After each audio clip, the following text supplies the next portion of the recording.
ভেঙে ফেলা হচ্ছে সাদিক এগ্রোর অবৈধ অংশ।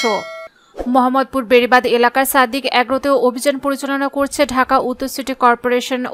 অভিযানে ঘুরে দেওয়া হচ্ছে সাদিক এগ্রোর দখল করা অবৈধ অংশ। অভিযানের কারণে খাল ও সড়কের জায়গায় অবৈধভাবে দখল করে রাখা অস্থায়ী কিছু স্থাপনা সরিয়ে নিয়েছে সাদিক এগ্রোর লোকজন। দুপুর 12:30টার দিকে মোহাম্মদপুর বেড়িবাঁধ এলাকার সাদিক এগ্রোতে অভিযান শুরু হয়। অভিযান পরিচালনা করছেন ডিএনসিসির নির্বাহী ম্যাজিস্ট্রেট মোতাক্কাবির আহমেদ ও নির্বাহী ম্যাজিস্ট্রেট মাহবুব হাসান। অভিযানে ডিএনসিসির এক্সিভেটর ও বুলডোজার সহ বিশেষ যান দিয়ে অবৈধ স্থাপনা ঘুরে দেওয়া হচ্ছে। অভিযানে ডিএনসিসির অভিযান পরিচালনাকারী দলের সদস্যরা ছাড়াও প্রচুর পরিমাণে পরিচ্ছন্নতা কর্মী অংশ নিয়েছেন।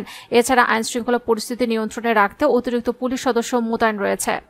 অভিযানের শুরুতে খালের অংশে দখলে থাকা অস্থায়ী স্থাপনাগুলো ঘুরে দেওয়া হচ্ছে।